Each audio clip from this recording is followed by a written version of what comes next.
Good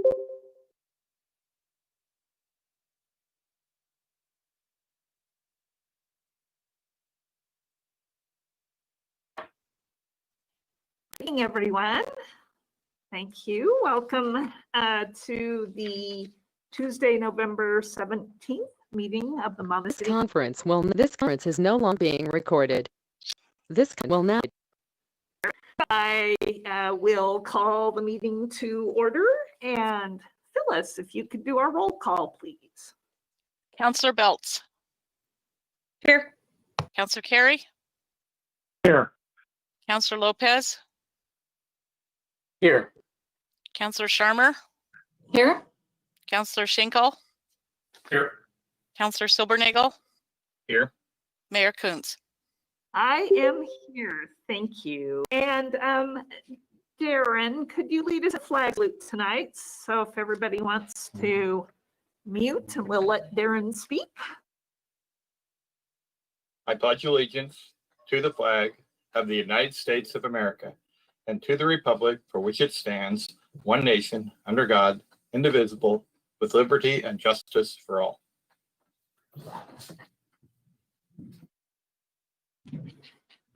Thank you.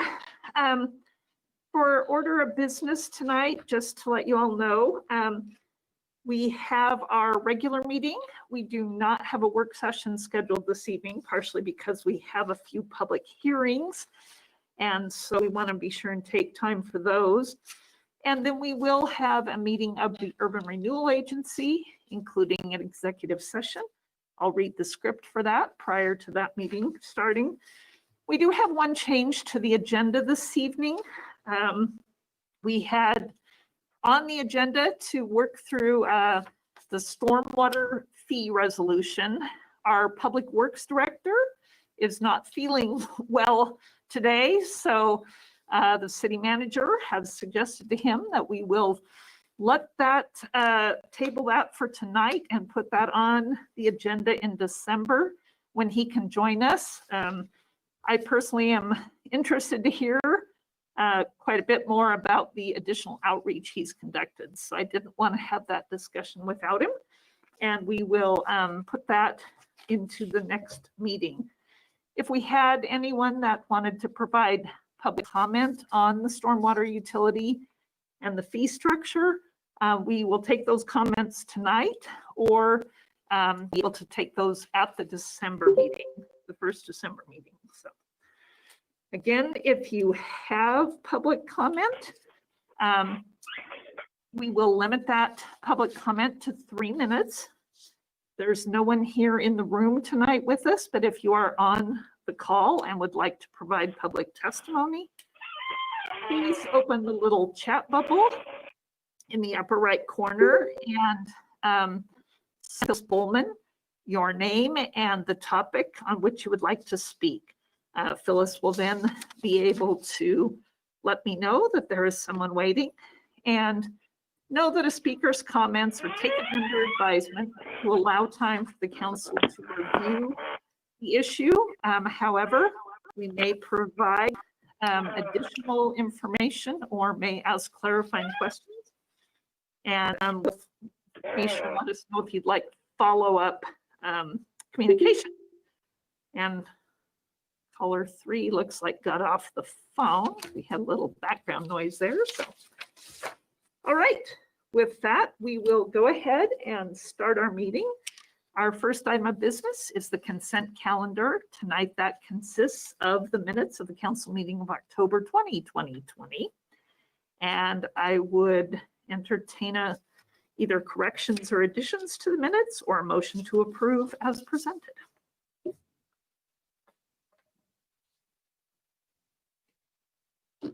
I move to approve the minutes as presented. Thank you, Councillor Silbernagel.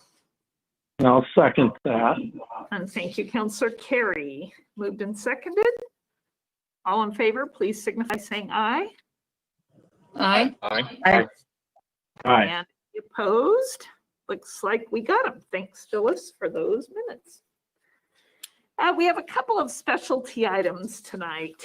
And our first is a proclamation. This was particularly poignant. We have a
some special things planned from our businesses for Small Business Saturday, November 28th. And we want to recognize the value and importance of small businesses in our community. And we want to also talk about all of the special things that the Monmouth Business Association has. The greatness of our community, state, and our country is attributed to freedom of choice and competition, the basic elements of our free enterprise system. And whereas it has been established that small business provides more new jobs than any other sector of the economy, and whereas the small business owners of our community are the risk takers who have invested their knowledge, energy, and personal assets in a variety of independent business careers. And in doing so, they have created employment opportunities for others while reaping the rewards of their independence. And whereas the small business owners of our community work hard in the marketplace to provide quality goods and services, and this in turn evokes the confidence of the consumers who respond in a fashion which keeps the economy healthy and vital.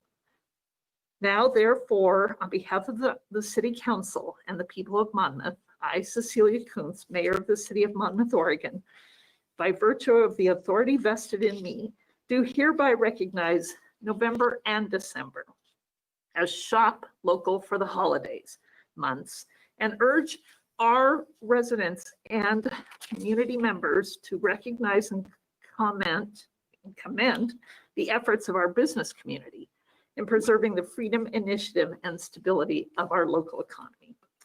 And I will sign that, and we will share that proclamation and invite people to really enjoy what we can of this holiday season, and certainly visit our varied local businesses.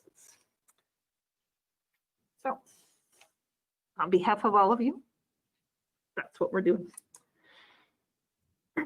We have a presentation tonight, and I see Fred is on the line. Fred is the planner for the City of Independence. And Suzanne, did you have anything to introduce on this, or? I did not. I think we can just turn it on over to Fred. All right, we will turn it on over to Fred. Hi, Fred. Hi there. Very nice to be here tonight. I know some of you folks, others I don't know, but it's very nice to meet you. I am here to present tonight on a project that we're sort of working on together, us over here in Independence and you folks over in Monmouth. In fact, Council Member Belt is very familiar with this project, as she was one of the ones that originally spearheaded the idea. Basically, this project is looking at the feasibility of improving transit options and potentially creating a trolley between Monmouth and Independence. Basically, there was a group of folks that were studying the issue for a while, kind of conceiving how could you promote economic development, improve transit, improve placemaking, all of these sort of things together. And they came up with the idea of a trolley running between both Monmouth and Independence. And so the idea was compelling enough that the state legislature provided some funding for the idea, and we are trying to take the ball and run with it. That's basically the gist of it.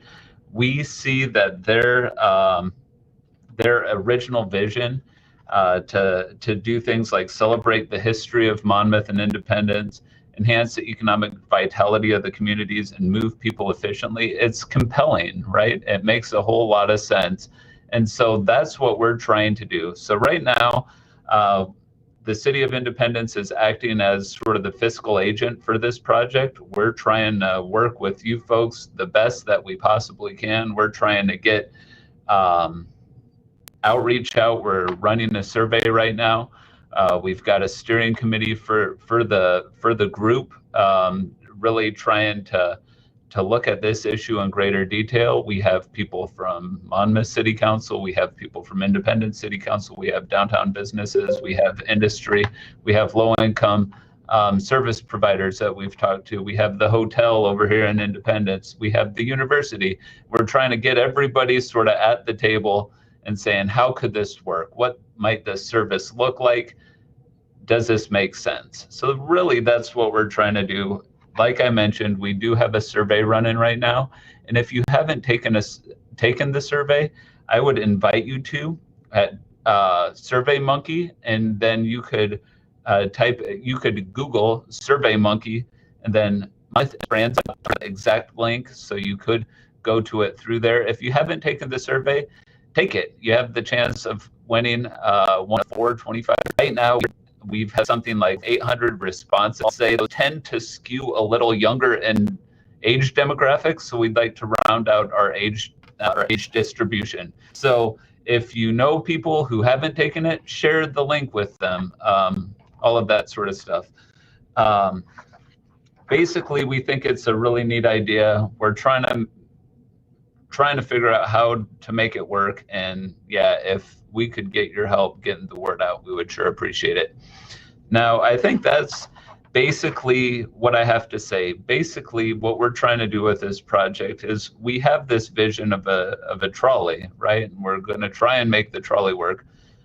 But we're not just sort of saying this is the only way that it's gonna happen, because we feel like if we just look at one option, perhaps we'll miss something that's compelling, or or that we weren't thinking about that actually fits the community better. So we are literally searching every alternative. We have a great consultant on this project, Walker Consultants, who eat, sleep, and drink transit and transportation. I mean, they're a really amazing consultant. So it's really neat working with them, and they are really sort of pushing us to kind of outside the box, explore different alternatives, things like different routes and all that sort of stuff. So it's really an interesting project. And yeah, if you could help spread the word about this survey, that'd be great. If you could take it yourselves, you might have a chance to win $25. So basically, that's what I have for you tonight. Are there any questions about the project or anything else? Yes. Counselor Bells? Well, it's not so much a question, but I would be remiss if I did not recognize Counselor Sharmer, who really was the very first person that came up with this idea. And she actually approached me even before I was on city council because she knew I worked for Chariots and she knew I loved the community. So she really was the one that started this idea and started the wheels rolling. So I just would be remiss if I didn't recognize her contribution to this. That's Well, great. Thank you very much. Bills. It actually was Representative Paul Evans who approached me and said that the state would like to get behind this, and we took off from there. And we couldn't have done nearly as much as we've done without Councillor Belts, because she's sort of the brains of the outfit, of the transportation outfit. Counselor Carey? Good evening, Fred. The only question I have is, what is your timeline? What's sort of, where are we at? The survey data that you're collecting, you've got your steering group together. What's our timeline and you know, what's our forward path on this? Basically, what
Our consultant for the project has a pretty quick timeline that they're thinking about.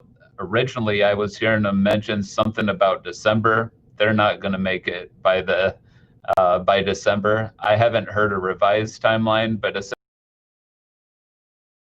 what they're planning on doing is, and you know that the answer might be no for service, but it might be yes for a different type of service. So one of the challenges that we face with Chariots, and since I work there, is that we just don't have enough service for people to feel A, they can depend on it, and B, they can use it on a consistent basis. It's really focused on commuters. The intention of what Chariots is running right now is to get people to and from Salem, to and from Dallas. And yes, we will be implementing 45, which will probably be either November or January. And that's more of a what's called deviated fixed route, where the people will be able to ride it from. However, that serves Independence and Dallas. And just to get to Dallas from Monmouth would take well over an hour. The idea of this, we need something that people can hop on, hop off, get the university down to the hotel and back in a reasonable length of time. Now, people have already said they want it to run 24/7, 65 days a year, every 15 minutes. That's not feasible. But we do know that there's something between what we get now and what people want. And can we fill that gap? And so that's kind of the goal of, and you know, Byron, we have a very independent spirit in Monmouth and independence. It'd be really nice if something that was that we transit, lots of rules and regulations that have to follow. We can order a Chariots bus to do anything. We managed a trolley system or any kind of trolley. We can then use it for what we need to use it, moving people back and forth to Fort by, those kinds of things. So those are the sides of things that we're looking at with this. Yes, I do think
possibilities here that when we think of specifically city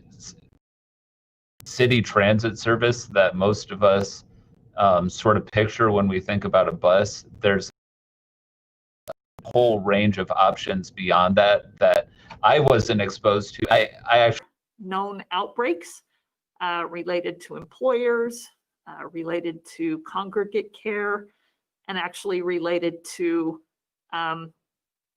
students at the high school in this community. And therefore, this freeze is very serious. It's devastating, but I don't know what else we can do.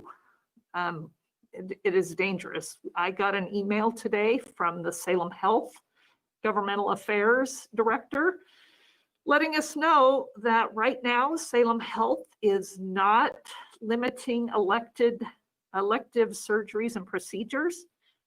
They are not facing an insurmountable surge of cases, but they do currently have 40 COVID patients. Their peak in the spring was 27.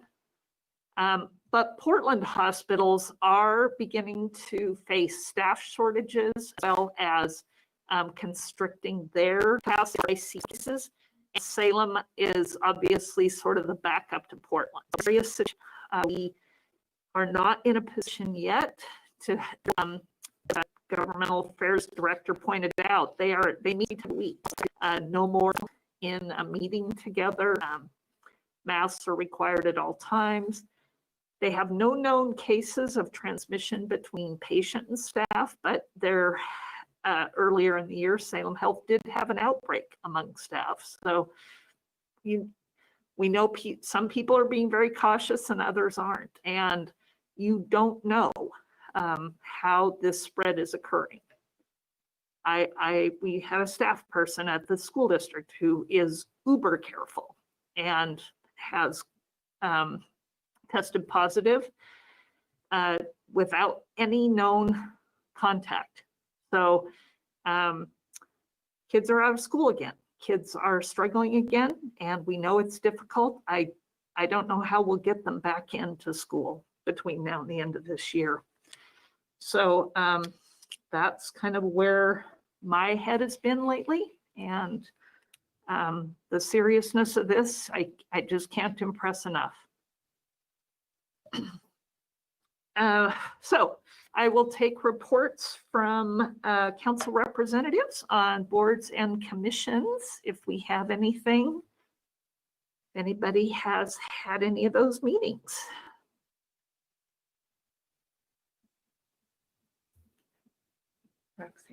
Roxanne, do you? Oh, I'm frozen. Yes, I have a library report.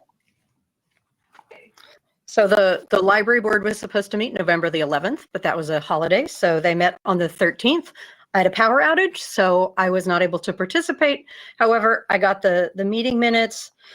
The gist of it is there are some programs that the library had been doing that weren't well attended, so they're going to be cutting those out. There's other programs that were very well attended, and they're going to keep doing those.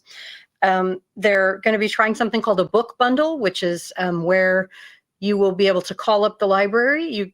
They do a quick little interview of you, find out what you like, and then they'll bundle a couple books together and then let you know when you can come pick them up. So kind of like having a personal shopper at the library. And I think that's about it. Thanks. Hi, John. Councillor Carey. The Planning Commission has been very busy. I have not attended because the product of their work has arrived on our agenda tonight. And so I only report that so you don't think I was slacking off. All right, we will take that. We know you get more than your share of extra board and commission meetings, Councillor Carey. Anybody else? All right, seeing none, and I do want to let you know we did receive another application for someone who is interested in the Planning Commission and/or Budget Committee, and City Manager Wine and I have kind of started roughly talking about a process to recruit folks for those boards, since we do have some openings, and hopefully we'll kind of run a process by you, get some feedback, and see if we can do some recruiting and plan a process whereby we would give folks a chance to maybe interview.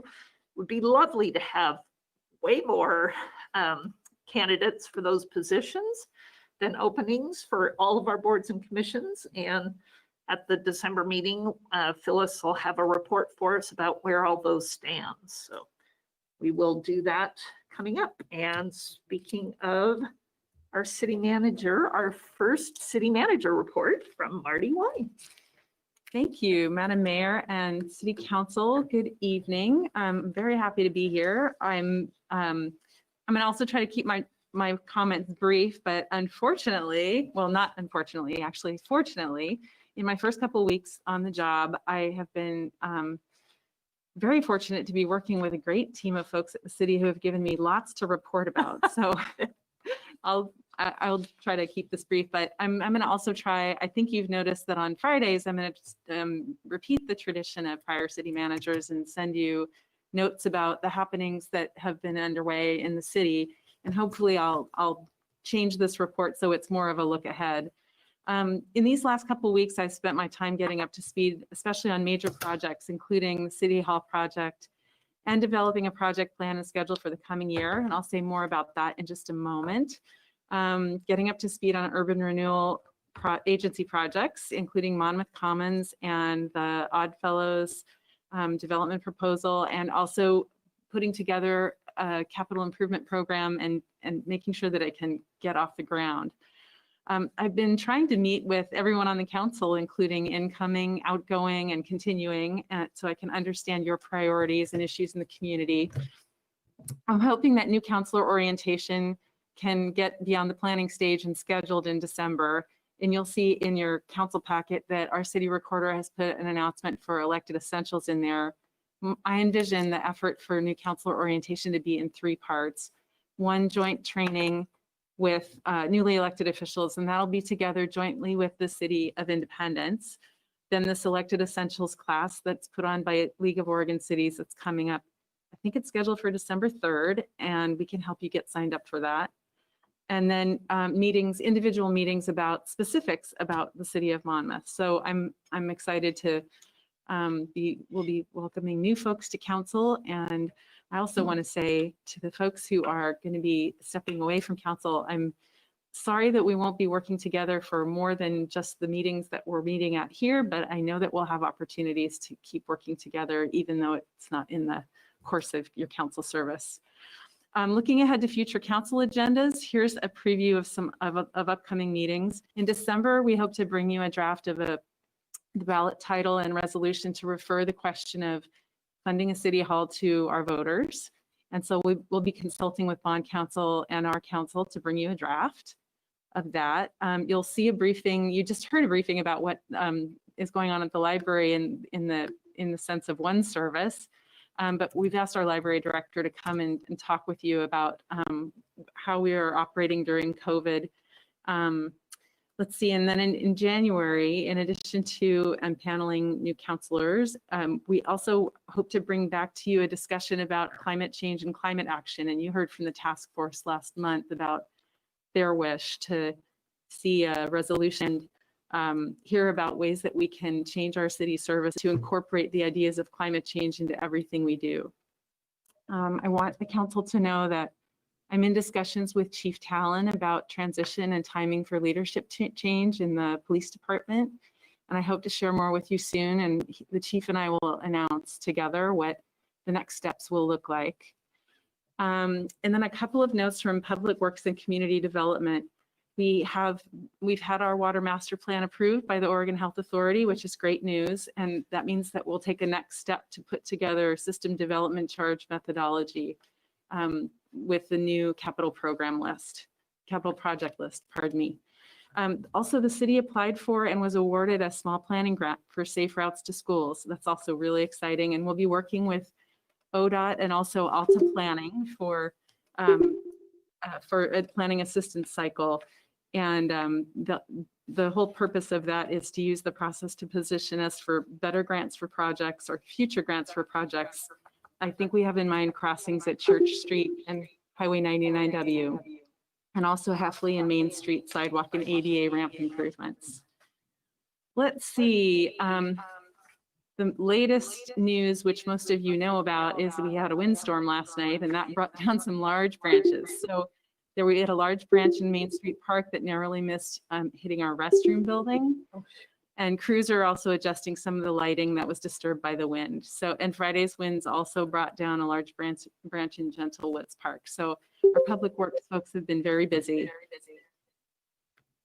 And then finally for Public Works, the second round of leaf pickup is in process, and our Public Works Director reports that all is going pretty well. This is one of the primary services that the stormwater utility is providing to residents. So, you know, this is my chance to remind you, even though we're not going to take it up tonight on the agenda, that one of the reasons we created the stormwater utility and are considering a fee to maintain the service is for the kinds of services like the leaf pickup and catch basin cleaning that we do. On the community development front, I'm happy to report that we received applications for the COVID Business Grant Program, Assistance Grant Program, that's being administered by Willamette Workforce Partnership. And today we hear that it's likely we'll be able to fund the 24 eligible businesses that applied for the COVID Business Grant funds. So local business owners have really been appreciative of this program, and it will provide assistance in the upcoming winter months to those businesses. And more to come. Yes, and more to come. 10 businesses signed up for the Business Technical Assistance Program that's offered to Monmouth and Independence businesses through Indy Idea Hub and located at Indy Commons. Thanks. Businesses are going to be able to take advantage of consulting services to help them with web design, social media, and online sales. And then finally, Governor Brown is requiring a freeze on many activities for all Oregonians. I think that's the news that we've all been adapting to and kind of trying to make sense of in the past few days. While we hear it's to be for 2 weeks through December 2nd, it is going to be extended. It's likely to be extended beyond that time frame. So just to let folks know that the City of Monmouth will be closing our buildings to public walk-in visitors starting tomorrow, Wednesday, November 18th, through the time of the freeze, December 2nd. City staff will continue to be available by phone and email and by appointment as needed. And we're committed to doing our part of reducing the spread of COVID-19, and we're going to continue to follow the OHA public health guidance on wearing face coverings, practicing physical distancing, and encouraging all of us to work from home where that's possible. So, and then as the mayor was just mentioning, there's one final announcement we got this afternoon. Governor Brown has announced $55 million in financial assistance to support Oregon businesses. So in concert with the freeze that was announced, the state is going to be committing the basically remainder of its coronavirus relief funds to support the businesses who will be most financially impacted by the freeze, including small businesses, women, Black, Indigenous, people of color, and tribal-owned businesses. So that's, I think, you know, some effort to help during a time when, as has already been mentioned, our small business community is really going to be impacted.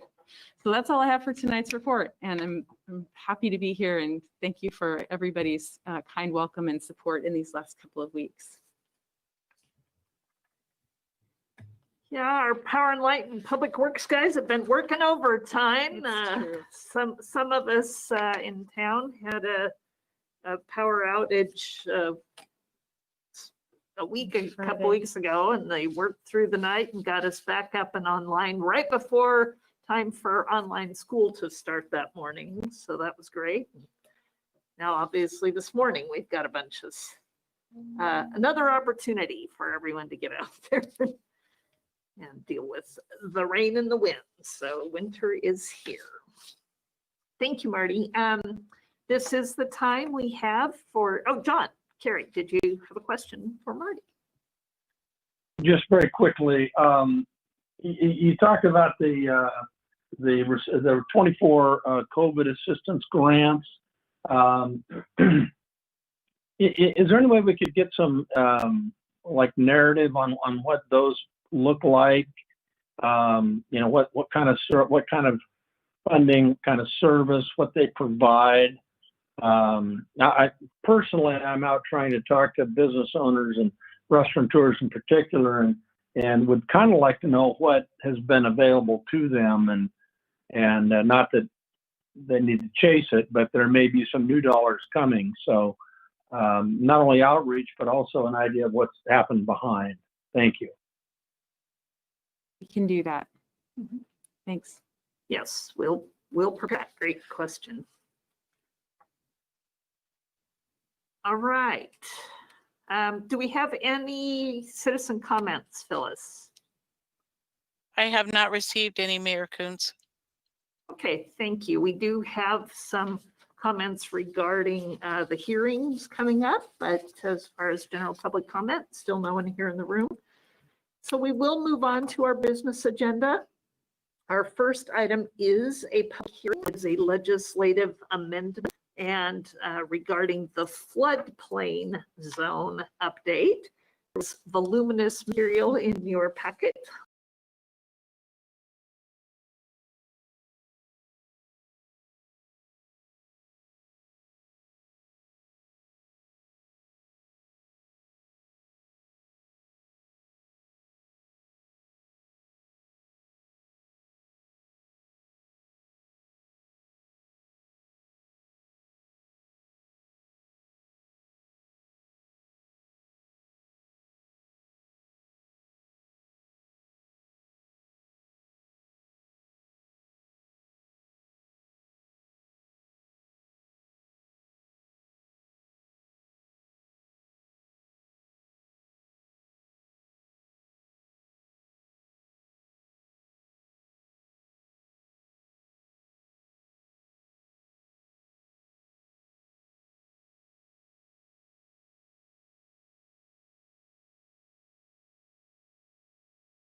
Duffner give us our staff report on this. Okay, great. Thank you, Mayor, and good evening, members of the council and visitors on the call, on the video.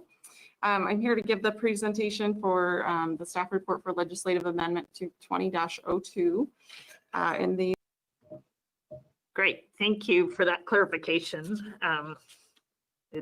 Especially the changes, noticing the markouts and the markups and things, it did look quite different. So, any other questions or comments about the content?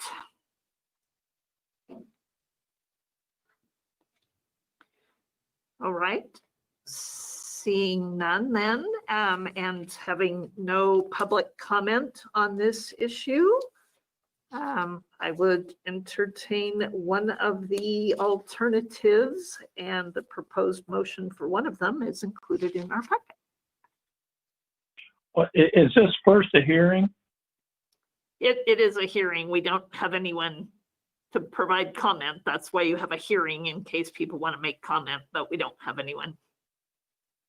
But fine. I mean, I'm just wondering if we needed to close even though there was no one there and then move on.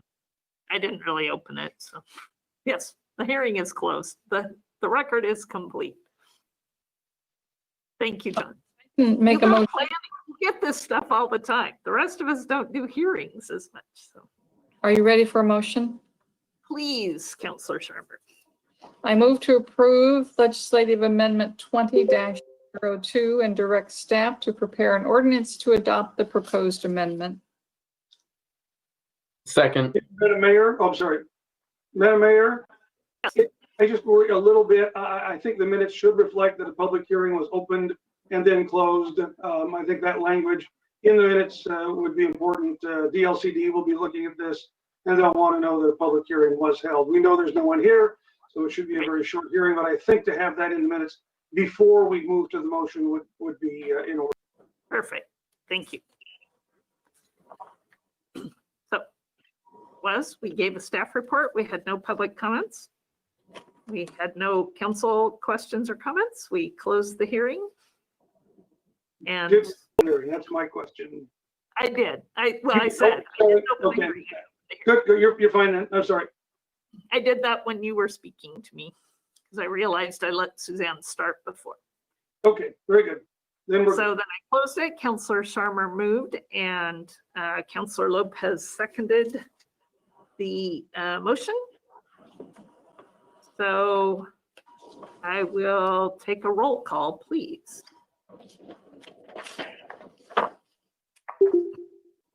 Counselor Sharma, Yes. Counselor Silbernagel, Aye. Counselor Carey, Aye. Counselor Belts, Aye. Counselor Schinkel, Yes. Counselor Lopez. Aye. All right. Thank you very much. That passes unanimously, and we will have a ordinance at our next meeting, I believe. Yep, thank you. Thank you. Thanks for getting that extension, so we were all legal. Our next item is a public hearing on an annexation. And so in this case, because it is a land use issue, I'm going to follow the particular process here. And I will declare this hearing open and again ask for the staff report that you have in your packet. Okay, great. Thank you, Mayor. So unlike our last public hearing that was a legislative decision, this public hearing has a quasi judicial component to the annexation request tonight. So this is going to be a decision that applies to a specific piece of property. So different procedure. I need to read a public hearing statement, and then I'll call for the question on whether or not there are any declarations on reasons why council should not participate in the decision. So bear with me as I go ahead and read the public hearing statement. The public hearing before the Monmouth City Council is now open. I need to ask, are there any declarations of any conflict of interest bias or ex parte contacts that occurred about this application outside of this public meeting. So, but any members of the city council have any of those declarations to make on this land use matter? Okay. Seeing that, Oregon land use law requires several items to be read into the record at the beginning of each and every public hearing. The applicable substantive criteria upon which this case will be decided are found in the staff reports and are summarized in the staff presentation. All testimony, arguments, and evidence must be directed towards these criteria, other criteria in the Monmouth Comprehensive Plan or zoning ordinance, which you believe applies to the decision. Failure to raise an issue accompanied by statements or evidence sufficient to afford the city and the parties to this hearing an opportunity to respond to the issue precludes appeal to the Land Use Board of Issues based on that issue. An issue which may be the basis for an appeal to the Land Use Board of Appeals shall be raised no later than the close of the record at or following the final evidentiary hearing on the proposal before the city. Such issue shall be raised with and accompanied by statements or evidence sufficient to afford the city and the parties to this hearing an adequate opportunity to respond to each issue. Failure of the applicant to raise constitutional or other issues relating to proposed conditions of approval without sufficient specificity to allow the city or its designee to respond to the issue precludes an action for damages in circuit court. Okay, so first the application will proceed with the staff report. Next, the applicant presents their case. Those who speak next are those in support of the application, followed by anybody that's opposed to the application, and then those who are neither for or against the application. Public agencies are also allowed to comment, and we just ask that anyone that speaks before the city council to please state your name and address for the record so we can make sure that you receive a copy of the decision. So basically what I just read, if there are issues that may be the basis of an appeal on this land use issue, they need to be raised before the hearing is closed this evening. So, all right, well, with that, I'll give a brief staff report. So as mentioned, this is a request for an annexation, case number 20-01. The proposal is to annex approximately 43.45 acres inside the city for the purpose of development of a future single-family residential subdivision. The applicant is Brownstone Land, Inc., and the current property owner is Joel Buell Ward Trust. This property is generally located, it doesn't have a specific address. It's currently used for farm land. It doesn't have any structures on it, so it does not have an address, but it's generally located north of General Woods Park, east of the Highway 99 and south of Hoffman Road. It is currently located inside of our urban growth boundary, and in our comprehensive plan map, it's designated for low density residential use.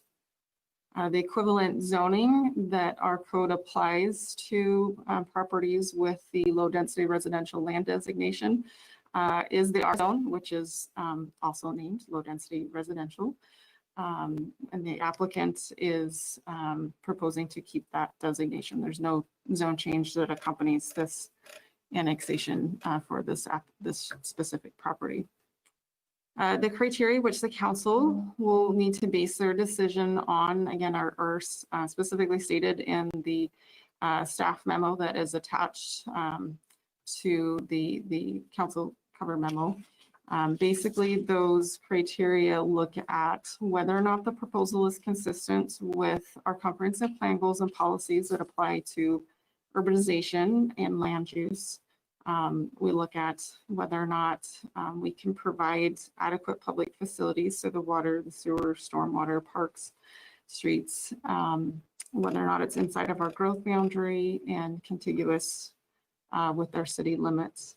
There's also a set of state statutes that apply to annexations that look at consent from the property owner and electors of the area that's being annexed, and what we call these a petition initiated annexation, which we do have by the applicant's signature in this instance.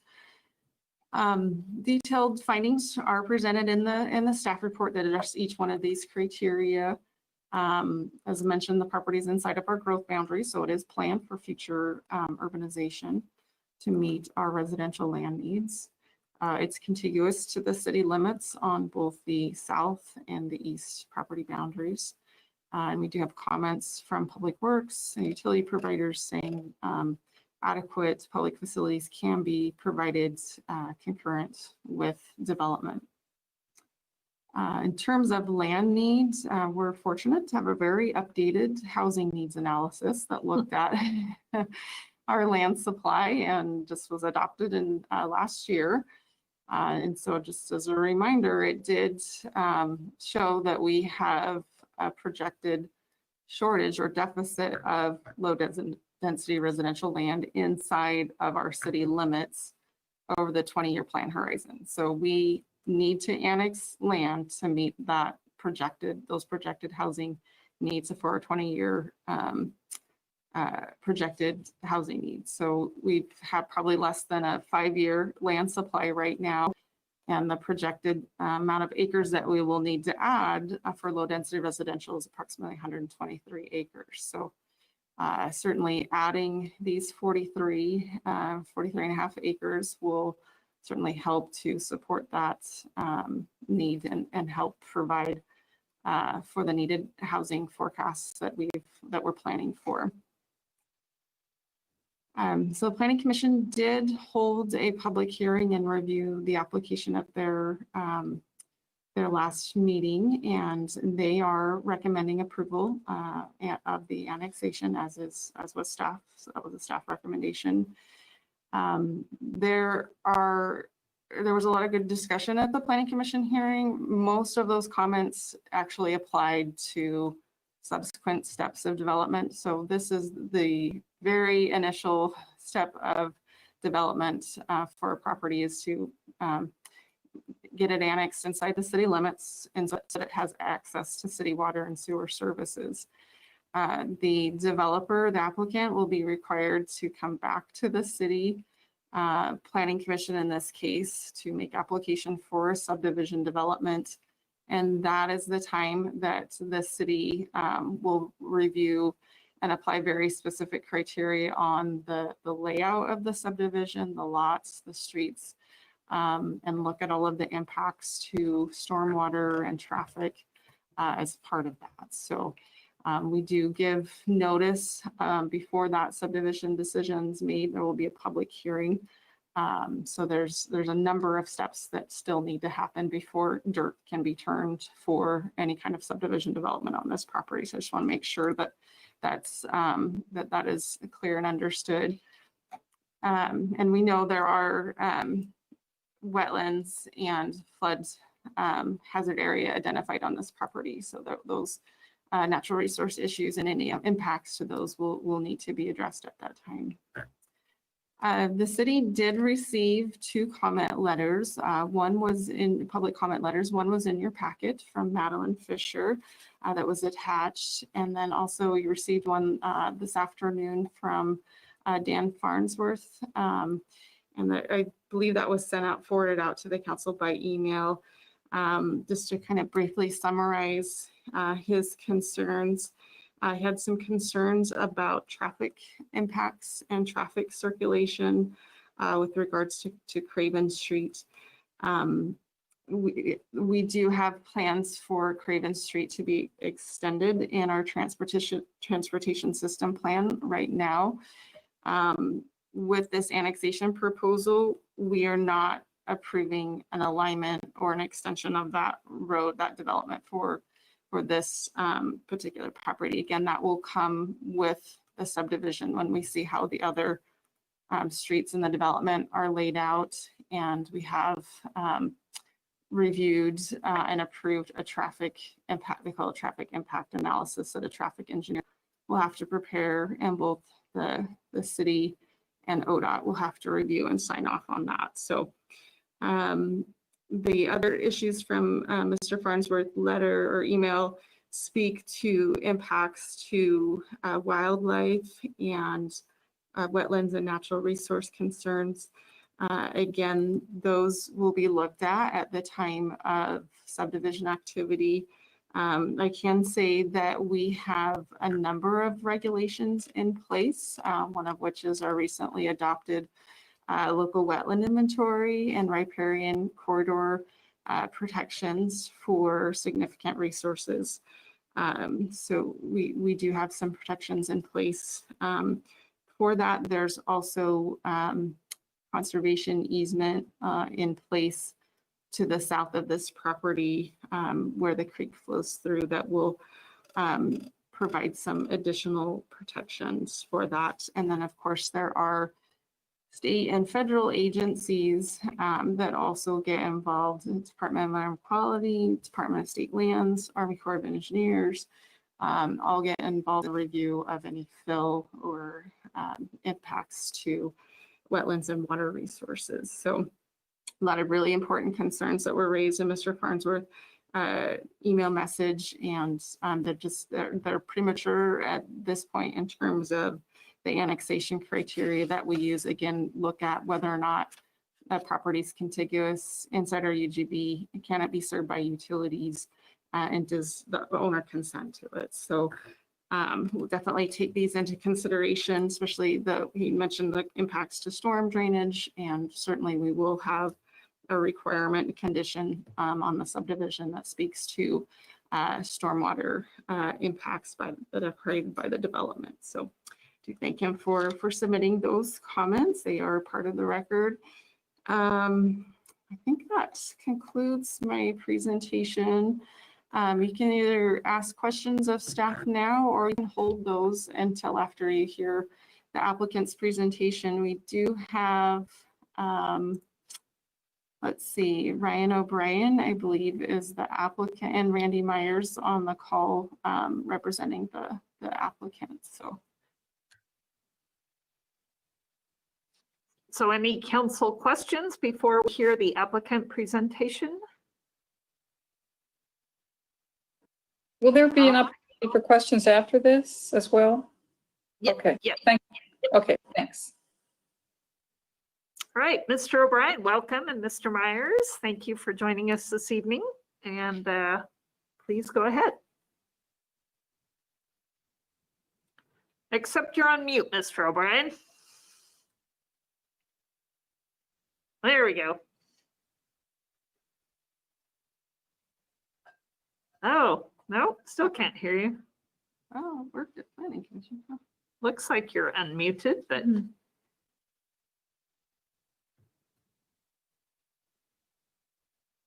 no. Wonder if his sound is muted on his computer.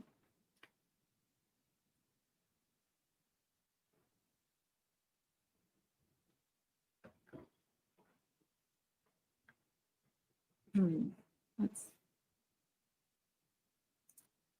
Maybe need to give him a number to call in. yeah, I will send him a chat right now. Oops.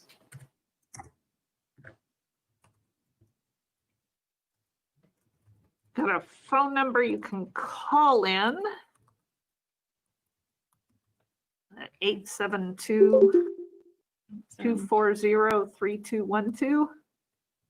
Oops, sorry, Mayor, can you read that again? I'm typing it in the chat room. 7224. Yeah, there we go. 872-240-3212. And the access code is 216-119-685.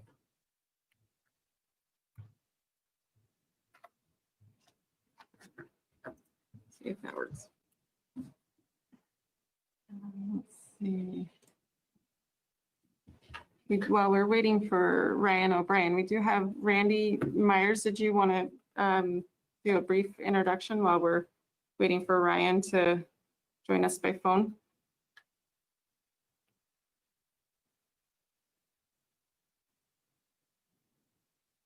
Oh, I see him calling him. I'm not quite sure. Am I talking? Randy, we hear you, and then I think Ryan O'Brien might just have joined us. All right. I'm not used to this type of system, but thank you very much, guys. I'm going to let Ryan O'Brien take the stand if he's on. Ryan, you there? No, can't. He was in. We had a caller, and then I think it Can't see if it still have a color.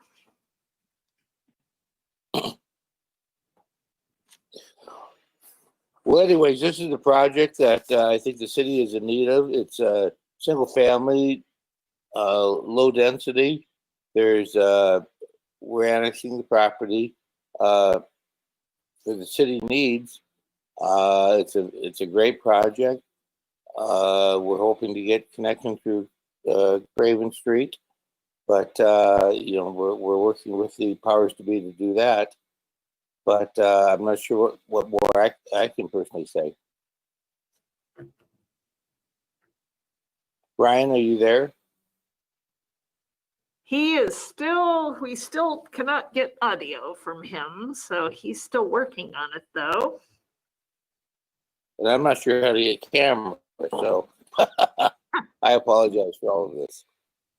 No, that's fine. We get it. It's all a little strange. Thank you for your time.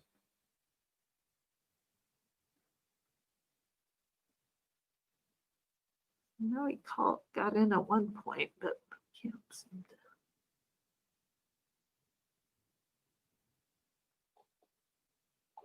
to. Is he in a waiting room?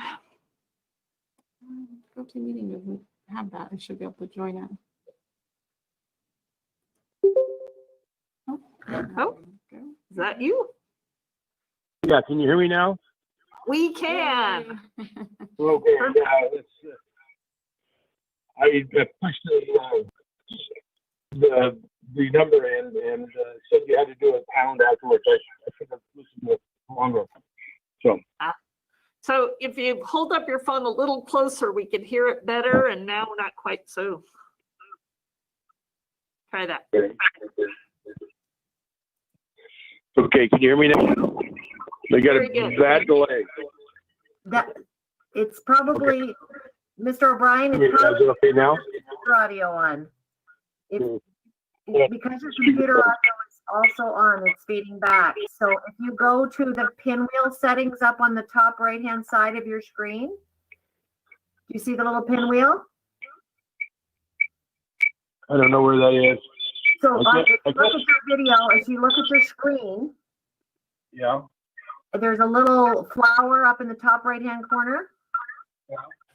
Okay, and if you click on there, you'll see that you have a phone tab and a computer tab. Yeah. And you want to turn off your computer audio. Okay. Perfect. Does that work? That works. Much. Thanks, Anna. Okay, maybe it'll work now. I've never had a problem with this before. I don't know, something went wrong. So, but anyhow, we reviewed a lot of this information with the planning commission. It was a unanimous approval by the planning commission, which is pretty good. There wasn't really any dissension. The big issue on this property is that, you know, with your housing study, that you only have 47 acres of land that's considered developable, and 10 acres is partly vacant, which means it's probably not available for sale. I would suspect that most of those 47 acres are probably not even available for sale. We think this is the only site that actually is available for sale. And although we're annexing 43 acres, only about 20 acres of it is actually developable. The rest of it is in floodplain and wetlands.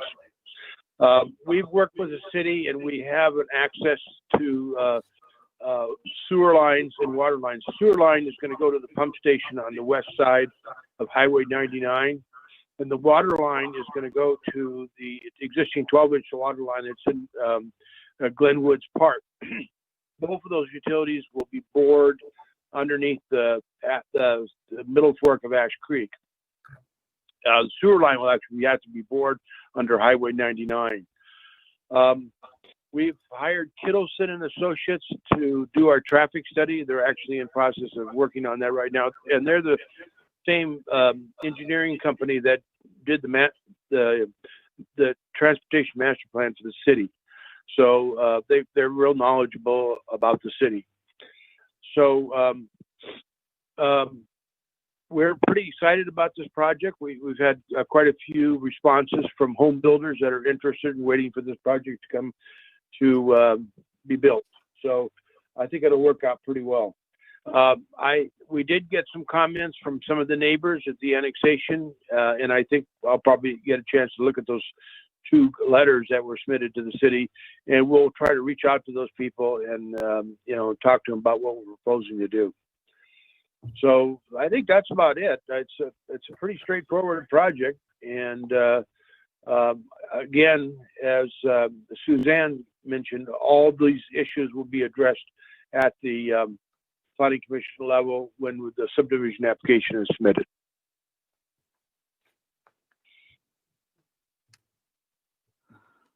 All right, thank you. At this time in, do you have something else to say? No, I'm finished with my presentation. Yes. Great. Thank you, Mr. O'Brien. So at this point, we take any testimony from persons in favor of this application. Is there anyone who would like to comment in favor of the application?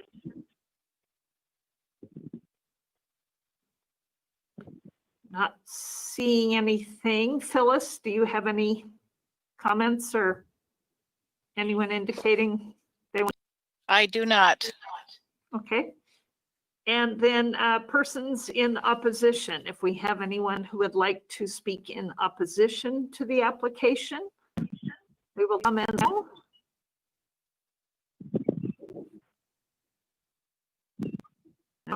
See anyone identifying in opposition. All right. Anyone else who would like to speak about this application? Madam Mayor, I think that the microphone for caller number 6 here has lit up. Is that someone we need to chat over? That's Mr. O'Brien. So he's okay. So okay. Maybe you can mute on your phone, mute Mr. O'Brien, so that we're not hearing your phone background. If you can actually on your phone. Right. Okay. Nope. So no other public comment, either in favor or against.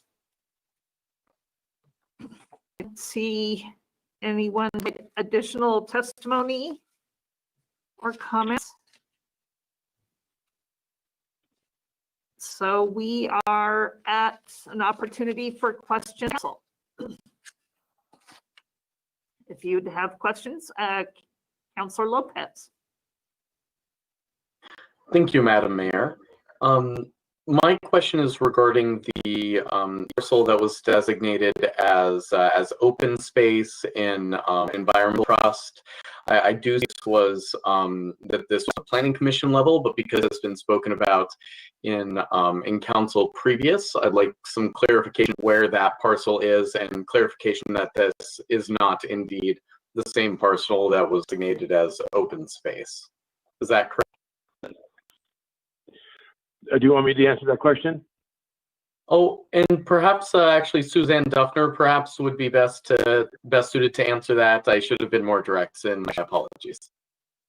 Yep, I will see if I can't answer that. So there were some maps that were included in your voluminous staff report. So they were the longer ones. And the first one is a map of the assessor map that says annexation boundary with an arrow and highlighting the site. So the site is highlighted in a greenish blue boundary, tax lot 1100.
5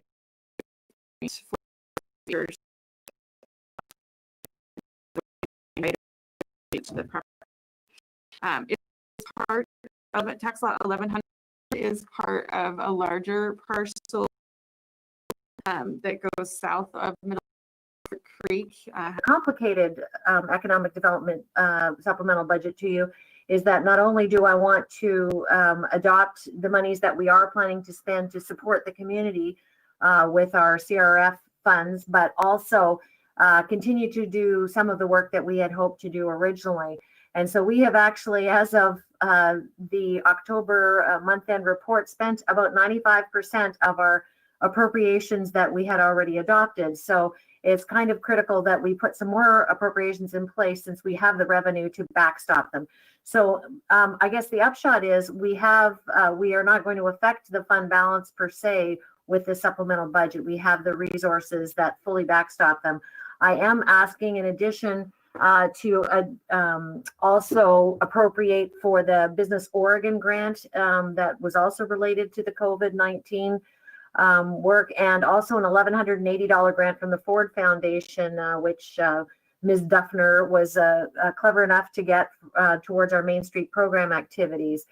So all of those pieces are one part of the puzzle, and then the remainder is I would also like at this time, rather than coming back to you later, if we are able to keep moving forward on this, to also appropriate the future reserves. And that is one of the reasons that this requires a supplemental budget, this action. And then also the contingencies. I don't honestly anticipate that we will spend all of the reserves and contingencies.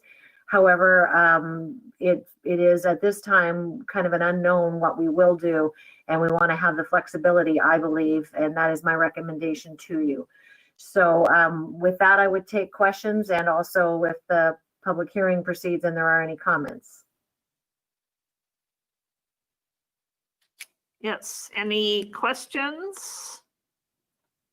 I have one, and that is about appropriating the future reserves, because in my mind, that's different from contingencies. And if we had put it in as an actual future reserve, I wasn't sure we could appropriate it. That's a great question, Madam Mayor. So essentially, the contingencies is different. The contingencies is just an appropriations transfer, and we can do that without a supplemental budget as long as it's less than 15% of appropriations, which this is. I've rolled that into the supplemental budget, but I did this last year. You may recall as well. Was able to use some future reserves as a supplemental budget. And that was approved by the state of Oregon under Oregon budget law. That is the only way that you can access future reserves is through a supplemental budget. And so they weren't appropriated in the beginning, which is why we have to do it that way. It is a resource that we can use. Okay, thank you. Other questions for Janet? The council. Yes, Councilor Carey. This I find this very confusing. That some of the detailed numbers are actually appear for the first time in the resolution, and you know I mean, and thank you for your explanation, because that provided some of it, some clarity, but I'm kind of confused by the whole thing. I'll just have to tell you. Well, I'd offer to clarify. I know that it is confusing when you do a supplemental budget, because you have the explanation. The top section of the numbers in the resolution explains where the resources are coming from and how much we're increasing our appropriations. So you'll see that the resources add up to the 133,389 that I'm requesting in additional appropriations. If you add that 133,389 to our existing appropriations, that's how you get the 188,889. And so for that, you have to refer back to the original resolution. But that's how that number is derived. And that tells you essentially now we have the ability to spend up to 188 $1,889 in the Economic Development Fund. If we do that, we will just have whatever we had in our beginning balance, using up all of our beginning reserves anyway. So this would essentially spend it down to zero. But again, I don't anticipate that will be the case, but this gives us the flexibility to do that if we need to do that for the purposes that this fund was established.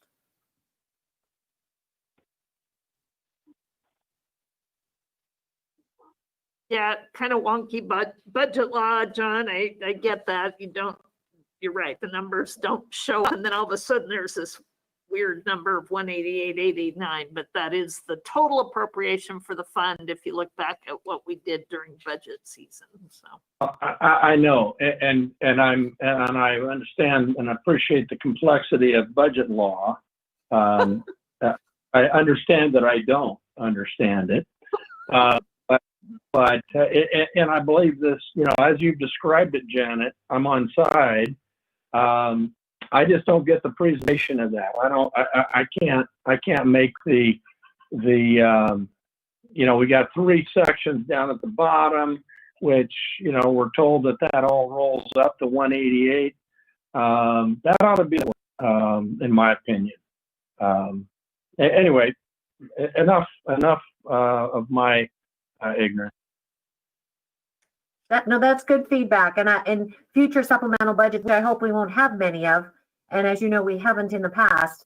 I can put a table into the staff report. I erred on the side of keeping it to a 1-page staff report, but I can absolutely add a more simplified table that will help reduce the complexity. Yep, I think that would be great. Other questions or comments for Janet? All right, and this is a public hearing, so there's still no one in the room to publicly comment on this supplemental budget. And is there anyone on the call who would like to comment on the supplemental budget? I see nobody to comment. Thank you, Phyllis. Nor do I. So I will close the hearing. And again, we have a proposed motion on the supplemental budget, and I would entertain that motion. I move to adopt a supplemental budget and approve transferring contingency appropriations for fiscal year 21 and direct the finance director to make appropriate entries. I'll second that. Thank you, Councillor Lopez for the motion and Councillor Silbernagel for the second. And this would be resolution number 1911, a resolution to authorize the supplemental budget in the Economic Development Fund of grant monies for unforeseen costs related to the economic impacts of COVID-19 in the Monmouth community. And we will take a roll call, please, Phyllis. Councillor Sharmer? Yes. Councillor Silbernagel? Aye. Councillor Carey? Aye. Councillor Belts? Aye. Councillor Schinkel? Yes. Councillor Lopez? Aye. Thank you. All right, thank you. That passes unanimously. So Janet will make those entries, and we will, next time we see a finance report, we'll include those numbers. So thank you very much. And at this point, if there are any council comments, I'll take those before we adjourn, maybe take a brief break and reconvene. Anything for council? Comments, announcements?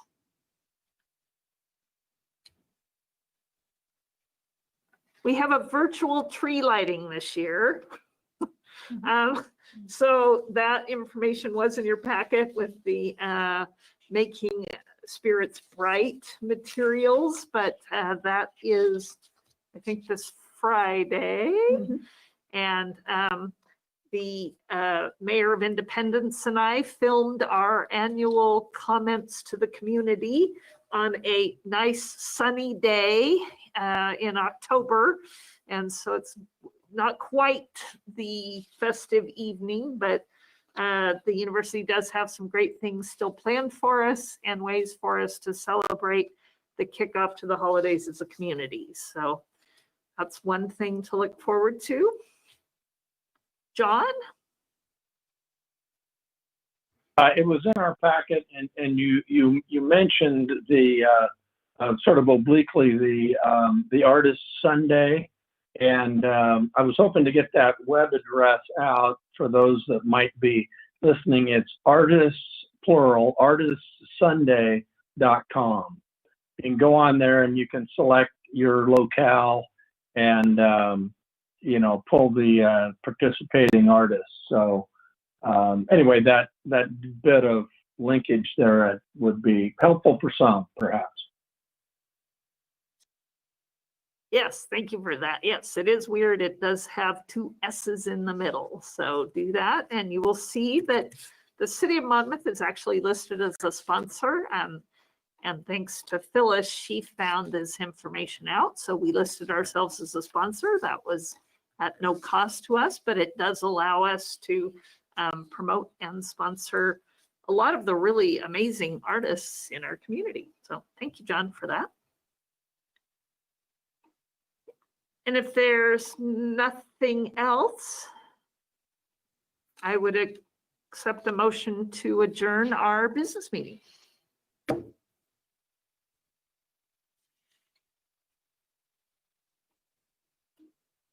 I move we adjourn. Thank you, Darren. All in favor signify by saying aye. Aye. Aye. All right. Thank you. And I have 8:21.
All right, we will gather folks together. Oh, I never thought about, do we invite the counselors to be into executive session? We can have.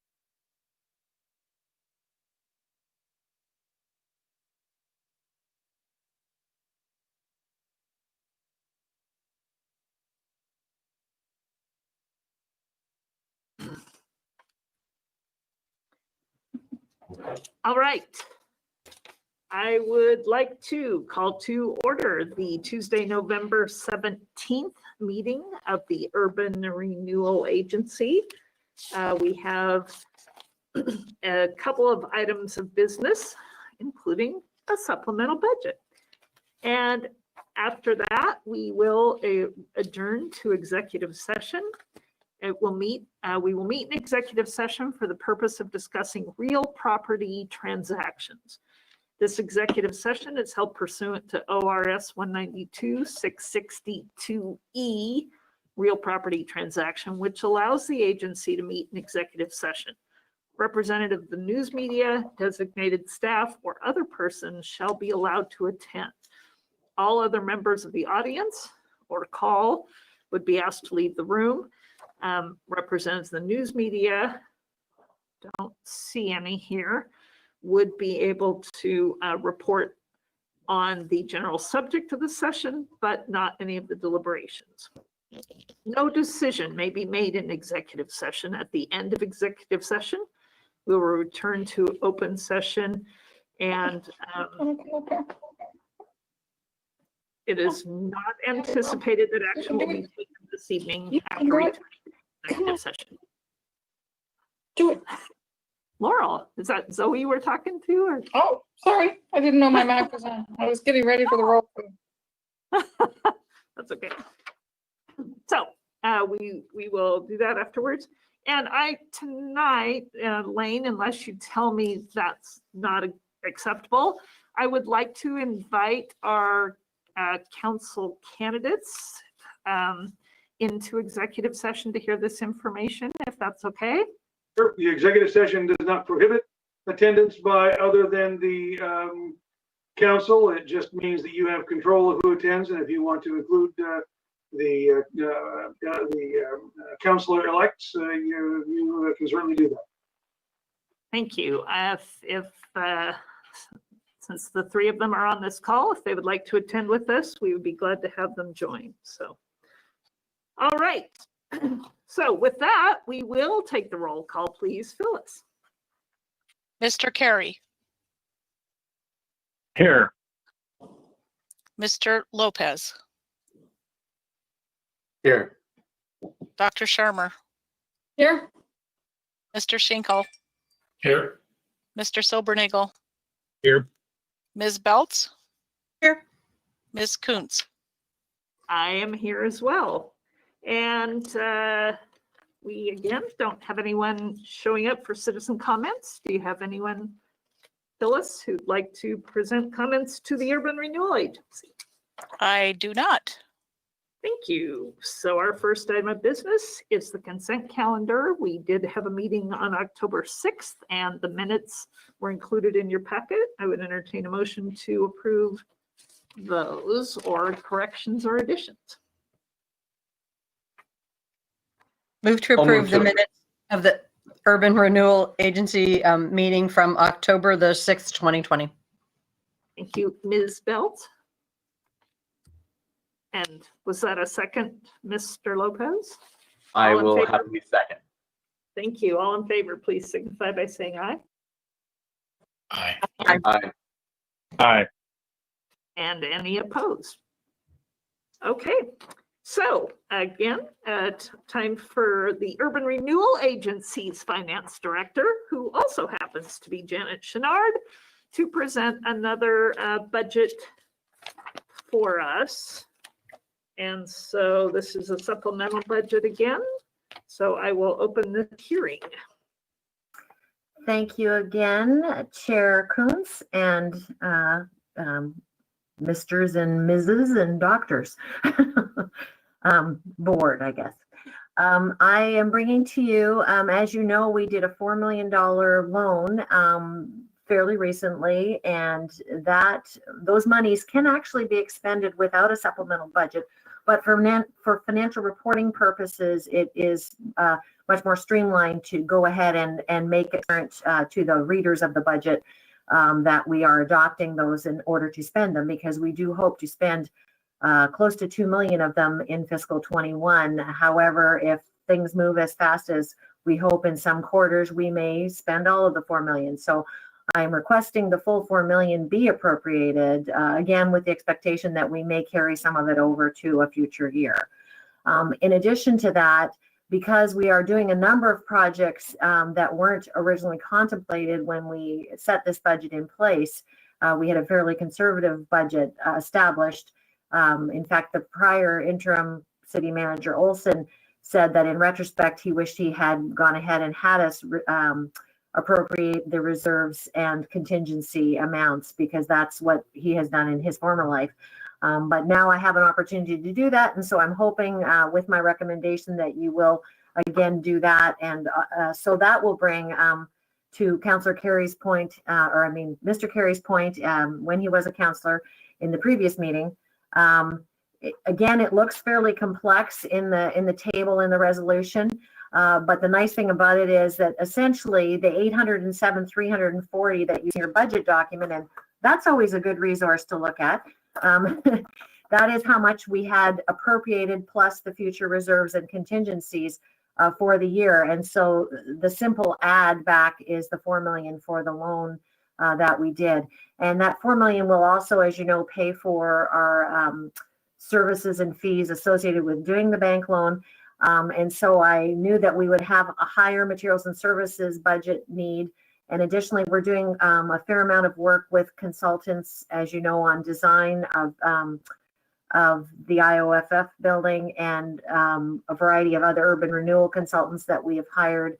So the numbers, I will admit, in the materials and services and capital outlay category are somewhat arbitrary in the sense that I don't know how much we'll end up spending exactly in the materials and services. So I hope not to have to come back to you with a transfer of appropriations at your meeting, but I'm going to hold that out there as a possibility if we need, if we end up doing more design work or consulting work than we do actual construction work for some of the projects that we have contemplated, those categories may shift. We don't have a department in the urban renewal district. We have to appropriate by category. So all of that to say, I'm 300,000, which takes the materials and services budget, which we had previously, which totaled 109,200, and adds it to the 190,800 that you see before you in the supplemental budget to come up with 300,000. And then the capital outlay is simply the remainder of that.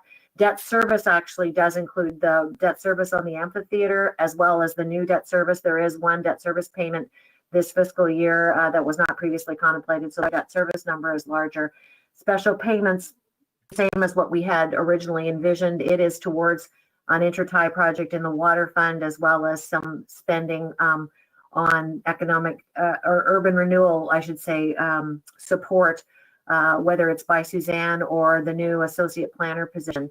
But that allows us to supplement up to 50% of the salary that we had originally envisioned in the budget. So I hope that's not more information than you cared to know, but that's what I would explain. And then from the public hearing standpoint, again, if there's any comments for a public hearing or if there's any questions from the board, I would be interested in responding. All right. Questions or comments from agency board members for Janet? I just, and I don't want to be redundant, but once again, the detail is in the actual ordinance. The generalities are in the staff report, and it ought to be almost reverse of that as far as I'm concerned. It's hard to grasp exactly what we're doing if I read the staff report and then look at the resolution. That said, I believe that this was the right way to go. I've been able to winnow enough from it to feel comfortable, but that's just my take. Perfect. Other questions or comments?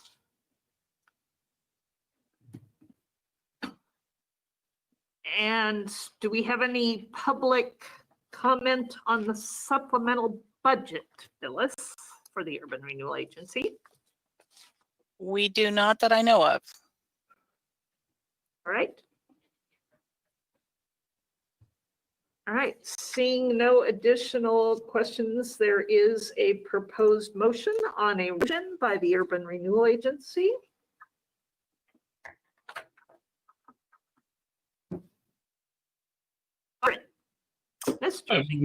I move we adopt a supplemental budget transferring contingency appropriation for FY21 and direct the finance director to make appropriate entries. Thank you. I'll second that. Thank you. Moved by Mr. Schinkel and seconded by Mr. Silbernagel. And this would be resolution number 39, a resolution adopting a supplementary budget and transferring contingencies for fiscal year 21, directing the finance director to make appropriate entries. And a roll call, please, Phyllis. Mr. Carey, Aye. Mr. Schinkel, Yes. Ms. Belts, Yes. Mr. Silbernagel, Aye. Ms. Kuntz, Yes. Mr. Lopez,